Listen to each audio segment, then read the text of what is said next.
നമസ്കാരം. Morning news. Supplyco കടുത്ത പ്രതിസന്ധിയിലാണെന്ന് ഭക്ഷ്യമന്ത്രി GR Anil. ഇതിന്റെ അടിസ്ഥാനത്തിൽ വിദഗ്ധ സമിതിയുടെ ഉപദേശം ഉൾപ്പെടെ തേടി. അതിന്റെ അടിസ്ഥാനത്തിലാണ് സബ്സിഡി കുറയ്ക്കാൻ തീരുമാനിച്ചത്. വിപണി വില 3 മാസത്തിനിടെ പരിശോധിച്ച് വില നിശ്ചയിക്കുമെന്നും അദ്ദേഹം മാധ്യമങ്ങളോട് പ്രതികരിച്ചു.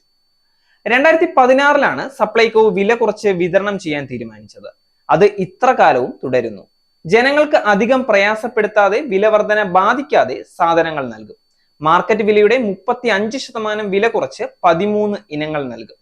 വിപണി വില 3 മാസത്തിനിടയിൽ പരിശോധിക്കും. വിപണി വിലയ്ക്ക് അനുസരിച്ച് സപ്ലൈകോയിൽ വില വ്യത്യാസമുണ്ടാവും. സപ്ലൈകോയിൽ ചെറിയ ലാഭം വരുത്തിയാൽ നഷ്ടം പരമാവധി കുറയ്ക്കാൻ കഴിയും. വില വർധന ജനങ്ങളെ ബോധ്യപ്പെടുത്തും. എത്രയും വേഗത്തിൽ സാധനങ്ങൾ എല്ലാം ഉറപ്പുവരുത്തും.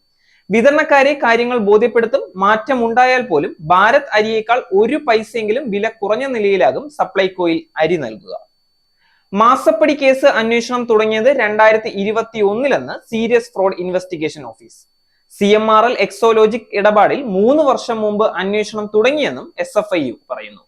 2021 ജനുവരിയിലാണ് ചട്ടവിരുദ്ധ ഇടപാടിൽ അന്വേഷണം തുടങ്ങിയതെന്ന് SFIU അറിയിച്ചു. 2022 ജൂലൈ 22 വീണ വിജയനിൽ നിന്നും നേരിട്ട് മൊഴിയെടുത്തു. ബാംഗ്ലൂര് ROC മുമ്പാകെയാണ് വീണ വിജയൻ ഹാജരായത്. വീണ വിജയന് പിഴ ഇട്ടിരുന്നതായും സീരിയസ് ഫ്രോഡ് ഇൻവെസ്റ്റിഗേഷൻ ഓഫീസ് വ്യക്തമാക്കിയിട്ടുണ്ട്. 2021 മുതൽ അന്വേഷണം നടക്കുന്നു എന്നറിഞ്ഞിട്ടും 2022 നവംബറിൽ കമ്പനി പൂട്ടി. കർണാടക ഹൈക്കോടതിയിലെ എതിർ സത്യവാങ്മൂലത്തിലാണ് വെളിപ്പെടുത്തൽ. തൃപ്പൂണിത്തറ പടക്കപ്പുരയിലെ സ്ഫോടനത്തിൽ ഒളിവിലായിരുന്ന പുതിയകാവ് ക്ഷേത്രം ഭാരവാഹികൾ കസ്റ്റഡിയിൽ. ഹിൽ പാലസ് പോലീസാണ് ദേവസ്വം പ്രസിഡന്റ്, സെക്രട്ടറി ഉൾപ്പെടെ 9 പേരെ കസ്റ്റഡിയിലെടുത്തത്. മൂന്നാറിൽ നിന്ന് കസ്റ്റഡിയിലെടുത്ത ഇവരെ ഹിൽ പാലസ് സ്റ്റേഷനിലെത്തിച്ചു. മൂന്നാറിൽ ഒളിവിൽ കഴിയവെയാണ് ഇവരെ പോലീസ് കസ്റ്റഡിയിലെടുത്തത്.